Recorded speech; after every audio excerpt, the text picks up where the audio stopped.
जय हिंद साथियों। आज इस वीडियो का विषय है gazetted officer A and B. Gazetted officer A and B की लिस्ट है। उसमें जेसीओज गजेटेड ऑफिसर राजपत्र अधिकारी दिखाया है उसमें लिस्ट में। तो ये लिस्ट और आप पहले से भी काफ़ी जो लेटर जारी हो चुके हैं और वैसे भी जेसीओज गजेटेड ऑफिसर है, राजपत्रित अधिकारी है, लेकिन उसको सैलरी और पेंशन नहीं मिलती थी। अभी उसको सैलरी और पेंशन बढ़ेगी, दोनों चीज़ें बढ़ेंगी। जेसीओज की जो न्याय सुधार से लेकर के सूबेदार मेजर तक सैलरी और पेंशन दोनों बढ़ेगी। तो इससे क्या होगा, पे एसएम जो है पे लेवल 8 से 9 में चला जाएगा, क्योंकि पे लेवल 10 जो है वो और कैप्टन लेफ्टिनेंट के लिए है। तो पे लेवल 9 जो खाली है, और ये मांग काफ़ी समय से चलती आ रही है। ये यहाँ से भी मांग है, एयरफोर्स की भी मांग है, नेवी की भी मांग है, सभी की मांग है ये। और एयरफोर्स का भी मैंने आपको दिखाया था कि जो है सूबेदार मेजर जो है पे लेवल 9 में जाना चाहिए, वो एक वीडियो मैंने बनाया था, फिर मैं आपको दिखा दूंगा।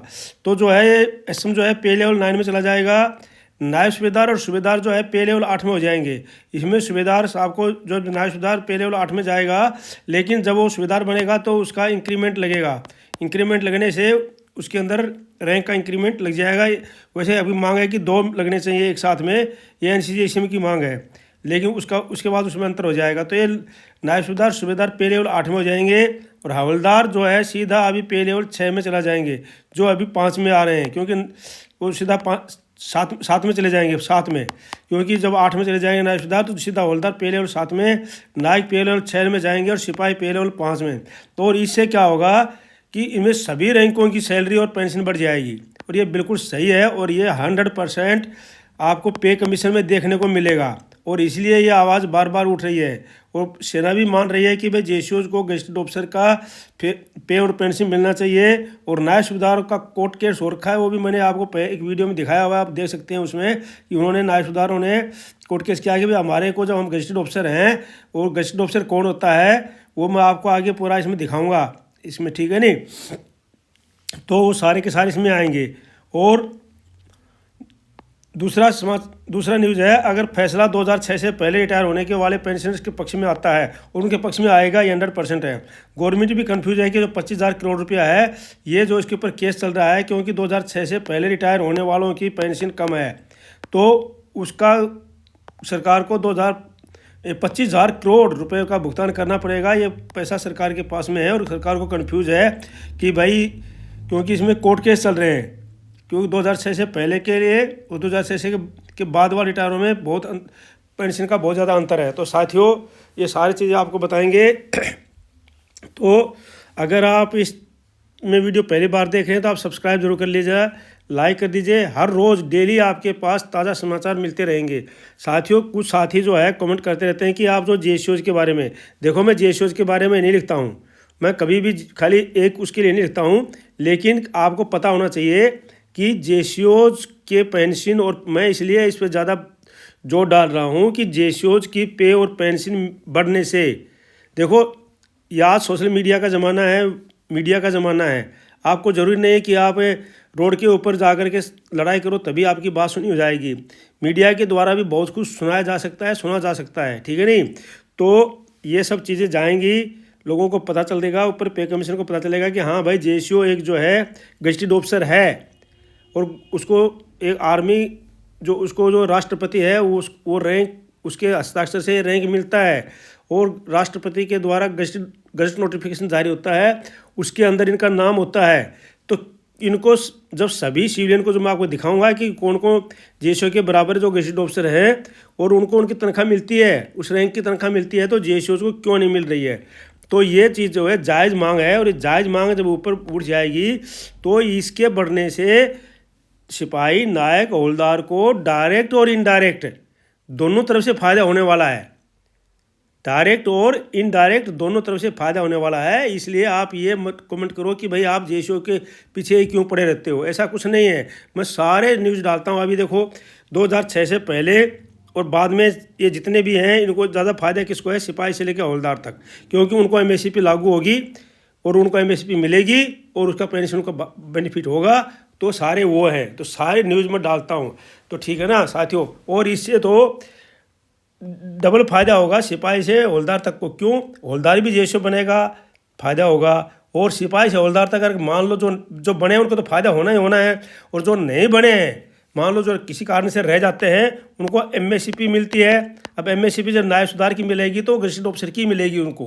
ये ऐसा नहीं है कि उनको बिना गजेटेड ऑफिसर वाले एमएससीपी दे देंगे और नायब सुधार को पेंशन देंगे गजेटेड ऑफिसर की, ऐसा नहीं है। जो नायब सुधार को जो पेंशन मिलेगी वही जो एमएससीपी की पेंशन जो है एमएससीपी हवलदार या जो एमएससीपी नायक को जो नायब सुधार की एमएससीपी मिलेगी, या हवलदार को नायब सुधार की मिलेगी, या सिपाही को भी नायब सुधार की मिलती है। तो वो जो मिलेगी वो भी, तो जो बड़े हैं उनको भी फायदा। और फिर ये जो गजेटेड ऑफिसर रैंक में लेवल में जाएंगे तो ये भी तो लेवल अप हो रहे हैं सिपाही नायक हवलदार के, तो इनको भी फायदा हो रहा है। तो आप ये मत सोचो कि भाई जेसीओज के लिए बोल रहे हैं और जेसीओज के लिए आप कमेंट कर देते हो कि आप जेसीओज के लिए क्यों करते रहते हो। तो मैं इसलिए सारे सही करता हूँ, और मैं सिविल के भी न्यूज़ डालता हूँ इसमें, क्योंकि मैं सिविल के अंदर भी लेक्चरर पोस्ट पे रह चुका हूँ, और सिविलियन पेंशनर भी मैं हूँ, और फौजी पेंशनर भी हूँ, आर्मी के पेंशनर भी हूँ। तो मैं सारे इसके अंदर न्यूज़ डालता हूँ। तो सो भी सीनियर भाई भी जो भी है इस वीडियो को सुनते हैं तो वो भी सब्सक्राइब करके रखें। बहुतों ने सब्सक्राइब कर रखा है, मेरे पास कमेंट आते हैं, ठीक है नहीं। तो मैं सारे न्यूज़ जो भी मेरे को मिलते हैं सारे हर रोज़ डालते रहता हूँ। तो आप अगर नए हैं तो सब्सक्राइब कर लीजिए, लाइक कर दीजिए और शेयर कर दीजिए। अभी देखते हैं आगे इसके अंदर। देखो सबसे पहले जो है ये लिस्ट है गजेटेड ऑफिसर लिस्ट। तो अब इसके अंदर ये जो दिखाया गया है ये क्या बताया गया है, ये बताया गया है कि गजेटेड ऑफिसर भाई वो लोग होते हैं जो स्टेट लेवल पे या सेंट्रल लेवल पे, स्टेट लेवल पर जो राज्यपाल के द्वारा जो जिनका रैंक गजट नोटिफिकेशन होता है स्टेट लेवल पर, और सेंट्रल लेवल पर राष्ट्रपति के द्वारा ये गजट नोटिफिकेशन जो निकलता है सेंट्रल लेवल पे हो चाहे स्टेट लेवल पर, और उनको जो है गजेटेड ऑफिसर राजपत्रित अधिकारी माना गया है। उनको विशेष पावर दी जाती है और उनको विशेष जो है उनके लिए तनख्वाह भी रखी जाती है, फैसिलिटी भी दी जाती है। अब कौन कौन आते हैं? अब गजेटेड ऑफिसर दो प्रकार के होते हैं, एक होता है group A gazetted officer, group A, और एक होता है ग्रुप बी। तो ग्रुप ए कौन है, ग्रुप बी कौन है, थोड़ा सा देखते हैं, इसमें नज़र डालते हैं। देखो ग्रुप ए में है आईपीएस अधिकारी, आईएएस अधिकारी, आईएएस, आईएफएस, आईएएस, ये हैं ग्रुप ए सीरीज वाले। ऑफिसर्स ऑफ आर्मड फोर्सेज के ऑफिसर कौन कौन से हैं ग्रुप ए में? Field marshal, colonel, captain, major, lieutenant, ये सारे के सारे ग्रुप ए में आते हैं। उसके बाद इंडियन पुलिस सर्विसेज के डीजीपी, डीसीपी, डीआईजी, एसएसपी और एसपी, ये सारे जो है ग्रुप ए में आते हैं। अब जो है ग्रुप बी में गजेटेड ऑफिसर कौन कौन है? तो ग्रुप बी में गजेटेड ऑफिसर है, देखो JCO in armed forces, armed forces army, navy, air force, army, navy, air force के जितने भी जेसीओज हैं वो जो है गजेटेड ऑफिसर में आते हैं। अब आप बोलोगे पिछली बार कमेंट आया था कि सर नेवी में तो जेसीओज होते नहीं हैं, तो मैं आपको बताता हूँ नेवी के जो एनसीओज होते हैं नॉन कमीशन ऑफिसर, जो जेसीओज के इक्विवेलेंट जिनका पे ग्रेड है वो सारे के सारे इस गजेटेड ऑफिसर में आते हैं। मैं आपको क्लियर कर दे रहा हूँ, उनको सबको सब तनख्वाह बनेगी गजेटेड ऑफिसर की बनेगी, भले ही उनको सैल्यूट के अधिकारी नहीं है, वो सैल्यूट उनको नहीं दिया जाता है। उनमें इतना अंतर होता है कि आर्मी के जो एयरफोर्स के जो ऑफिसर्स जेसीओज होते हैं वो सैल्यूट के अधिकारी होते हैं आर्मी के जेसीओज, और नेवी के जो जेसीओज की जगह एनसीओज होते हैं, जेसीओज की जगह क्या होते हैं वहाँ पर एनसीओज होते हैं, नॉन कमीशन ऑफिसर, ठीक है नहीं। जिसके तो वो जो एनसीओज होते हैं वो master PT, chief PT officer, master PT officer, PT officer, इस प्रकार से जो आते हैं वो, ठीक है नहीं। पीटी ऑफिसर हवलदार रैंक के होते हैं, मतलब जो भी chief PT officer, master PT officer जो भी आते हैं उसमें जो एनसीओज कहलाते हैं। और एयरफोर्स में आते हैं वारंट ऑफिसर, ठीक है, junior warrant officer, master warrant officer, जो ये जितने भी रैंक हैं ये सारे के सारे गजेटेड रैंक में है, और इनको गजेटेड रैंक की पेंशन भी मिलेगी और इनको गजेटेड रैंक की पे भी मिलेगी। आप 8वें सीपीसी में देख लेना इस चीज़ को, ये आप देख लेना 100%। वो किस प्रकार से बढ़ेगी वो अब दूसरे ब्लॉक डेवलपमेंट ऑफिसर इनको मिलती है, ये इसी लेवल के हैं लेकिन उनको पहले ही मिलती है। सब डिविजनल ऑफिसर एसडीओ पहले ही आते हैं, सब डिविजनल मजिस्ट्रेट एसडीएम पहले ही इसमें मिलते हैं। Assistant audit account officer, assistant audit account officer, AAO, section officer, officer in state civil services, और लेक्चरर, जूनियर लेक्चरर जो कि सीनियर सेकेंडरी लेवल पे आते हैं, वो गजेटेड ऑफिसर बी में आते हैं। लेक्चरर जैसे मैं लगा था वहाँ से आर्मी से आने के बाद में सूबेदार मेजर और लेफ्टिनेंट रिटायर होकर के वहाँ पर भी गेजेटेड ऑफिसर मेरे को मिल रही थी। सूबेदार मेजर को गेजेटेड ऑफिसर की मिलती है, वहाँ आर्मी में मिलती है। नायब सूबेदार को नहीं मिल रही है, ठीक है नहीं। और यहाँ पर भी लेक्चरर के लिए मैं गेजेटेड ऑफिसर डायरेक्ट बी में ही लगा था। तो वो ये सब जो आते हैं गेजेटेड ऑफिसर में आते हैं। तो मैं बता रहा हूँ अभी आपको कि 100% आपको जेसीओज को मिलेगी। जेसीओज की मिलेगी तो एनएससी ऑटोमेटिक ऊपर जाएंगे, लेवल में जाएंगे, और उनको डायरेक्ट और इनडायरेक्ट दो तरफ से फ़ायदा होगा, सिपाही से हवलदार तक। तो इसलिए आपको मैं पहले ही क्लियर कर देता हूँ। मुझे पता है कि बाद में जो कमेंट्स आएंगे वो इस प्रकार के कमेंट्स आएंगे, तो मैं पहले ही क्लियर कर देता हूँ कि आपको फ़ायदा 100% होना है जेसीओज के साथ में। और ये आप पे कमीशन में देख लेना, नहीं होगा तो फिर कमेंट करना सर ये आप तो ऐसे ही बोलते रहते थे, ठीक है नहीं। तो अब आगे चलते हैं। ये देखो, और ये जो है एक प्रूफ तो ये हो गया आपको। दूसरा प्रूफ ये जो है 2003 का, ये जो है गजट नोटिफिकेशन हो रखा है, और इसमें सेना ने क्लियर किया हुआ है बिल्कुल। इसमें जो सेना ने क्लियर किया हुआ है, न्यू दिल्ली ट्यूसडे जून 24 जून 2003, ये क्लियर किया हुआ सेना ने कि भाई जेसीओ गेजेटेड ऑफिसर है। कैसे किया है ये मैं आपको बता देता हूँ। जो भी गेजेटेड ऑफिसर होता है, प्रिजाइडिंग ऑफिसर चाहे किसी भी चीज़ का हो, वही लगता है। जैसे अभी इलेक्शन होते थे यहाँ पर लोकसभा के, राज्यसभा के, पंचायत के, तो प्रिजाइडिंग ऑफिसर गेजेटेड ऑफिसर होता था। मैं प्रिजाइडिंग ऑफिसर लगा हूँ, चुनाव करवाए हैं मैंने, प्रिजाइडिंग ऑफिसर लगता था हमेशा। क्यों? मैं एक गेजेटेड ऑफिसर था लेक्चरर पोस्ट में, और जो मेंबर होते थे उसके साथ में काम करने वाले, वो जैसे मास्टर हो गए, पीटीआई हो गए, या कोई भी किसी भी डिपार्टमेंट का भेज देते थे। लेकिन प्रिजाइडिंग ऑफिसर वही होगा किसी भी चीज़ का जो कि गेजेटेड ऑफिसर होगा। तो यहाँ पर इन्होंने क्लियर किया हुआ है कि भाई जो है कोई भी कोर्ट ऑफ इंक्वायरी हो, किसी भी प्रकार का कुछ अमेंडमेंट किया हुआ था पहले ही। ये अमेंडमेंट है, ज़्यादा इसको पढ़ूंगा आपका ज़्यादा समय वेस्ट होगा, तो उसमें जो है ज़्यादा लोग बोलेंगे कि भाई ठीक है नहीं। तो ये पूरे एक्ट जो पहले के हैं उसमें अमेंडमेंट करके इन्होंने ये गेजेट नोटिफिकेशन जारी किया था 2003 में। और उन्होंने क्लियर किया था कि भाई जो है ऑफिसर हो चाहे, the court may consider of presiding officer who will either be an officer or an junior commission officer and one of the more members. जो चाहे प्रिजाइडिंग ऑफिसर होगा वो चाहे ऑफिसर हो सकता है, चाहे जूनियर कमीशन ऑफिसर होता है, वो चाहे आर्मी का हो, चाहे एयरफोर्स का हो। ये उसमें क्लियर लिखा हुआ देखो कि court of inquiry in assembled officers और ऑफ जूनियर कमीशन ऑफिसर और officers and junior commission officer, warrant officer, non commission officer directed to collect evidence if the so required the report regard to any matter, the court may consider presiding officer who will either be an officer और है junior commission officer, चाहे army का हो चाहे air force का, equivalent है ये equivalent रहेंगे, इसके अनुसार ये होता है। तो ये चीज़ को ध्यान रख लेना आप। ये भी क्लियर हो रखा है, दो चीज़ हो गई आपको क्लियर। अब आपको और मैं आपको बता देता हूँ, आर्मी ने भी अपना जो है कुछ निकाला हुआ है। ये तो ये निकाला था कि ये मैंने आपको कई बार पढ़ा दिया, फिर बोलोगे जी आप बार बार क्यों पढ़ा रहे हो। तो सेना ने, क्योंकि जो साथी नए जुड़े हैं जिनको नहीं देखा होगा, जिनको इसके बारे में पहले कभी वीडियो नहीं देखा होगा, तो उनके पढ़ने के लिए ठीक है कि भाई सेना ने जेसीओ को राजपत्रित अधिकारी माना है। इसलिए मैं बार बार डाल देता हूँ। आप बोलोगे सर आप बार बार इसको क्यों डालते हो, तो मैं इसलिए डालता हूँ इसको बार बार, ठीक है ना। सेना ने जूनियर कमीशन ऑफिसर जेसीओ पद पर कार्य सैन्य कर्मियों को राजपत्रित अधिकार मान लिया है। उन्होंने इसे अराजपत्रित अधिकारी अपने पूरे नोट को खारिज कर दिया है कि भाई इससे क्या है 64,000 सैन्य कर्मियों को, आर्मी एयर फोर्स नेवी को फायदा होगा, ठीक है नहीं। और मैं दोबारा एक बार मोटा मोटा पढ़ देता हूँ, कोई बात नहीं है।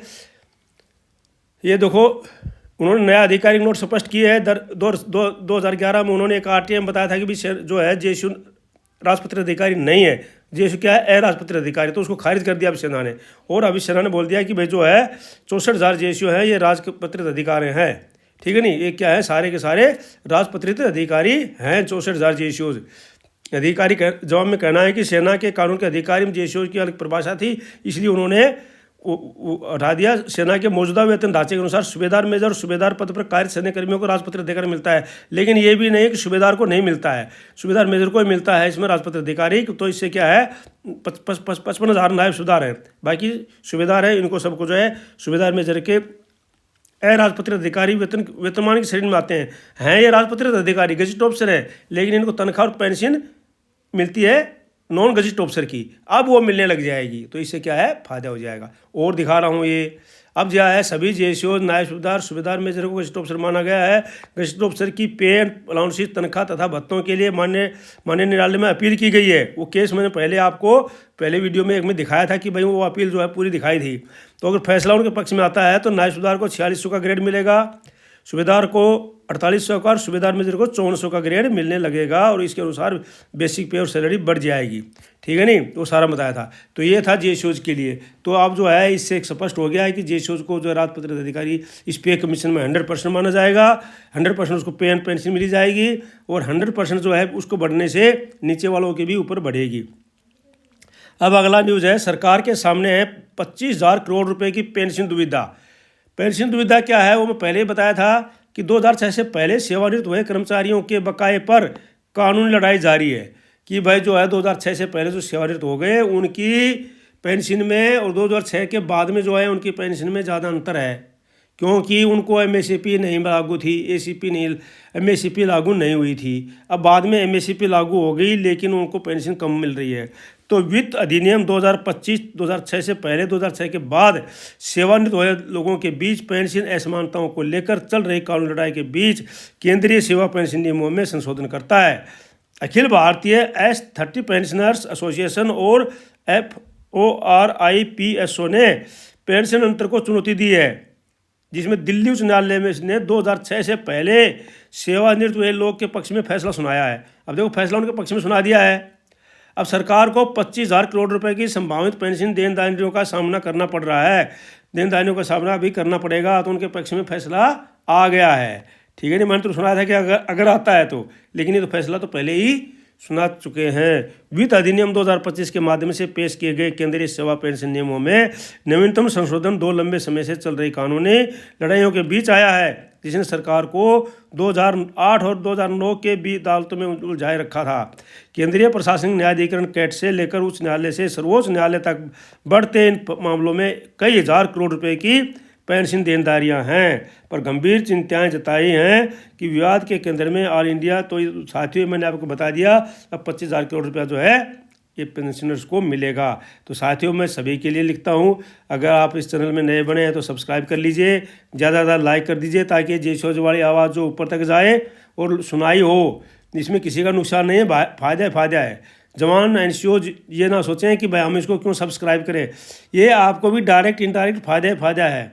तो इसलिए ये लड़ाई को ज़्यादा ज़्यादा ऊपर तक जाने दो और ये 100% जो है पे कमीशन को जेएसओज को गजेटेड ऑफिसर की पे और पेंशन मिलने दो। आप सोचोगे साहब अपने लिए कर रहे होंगे, मैं तो ऑलरेडी पहले दोनों जो मेरे को यहाँ से भी गजेटेड ऑफिसर रिटायर हूँ, वहाँ से भी गजेटेड ऑफिसर के पहले रिटायर था, तो मैं अपने लिए नहीं कर रहा हूँ, मैं सभी के लिए कर रहा हूँ। इसलिए ज़्यादा से ज़्यादा इसको शेयर करो, लाइक करो, सब्सक्राइब करो और जेएसओज को गजेटेड ऑफिसर की पे और पेंशन दिलाओ ताकि नायक को भी फायदा हो, हवलदार को भी फायदा हो, सिपाही को भी फायदा हो और एक अच्छा आर्मी का मोरल बिल्डअप हो और आर्मी के अंदर जो अच्छा खुशी लोग जाएं और खुशी जेएसओ बन करके सूबेदार मेजर बनने के लिए उत्सुक रहे कि हम सभी जेएसओ बन करके आर्मी से लौटेंगे। तो इस प्रकार से आज की इस वीडियो में इतना ही, मिलते हैं अगले वीडियो में किसी दूसरे समाचार के साथ। तब तक के लिए जय हिंद, जय Bharat. Thank you for watching video. May you live long, God bless you. धन्यवाद, आपका दिन शुभ रहे। मे यू लिव लॉन्ग, धन्यवाद।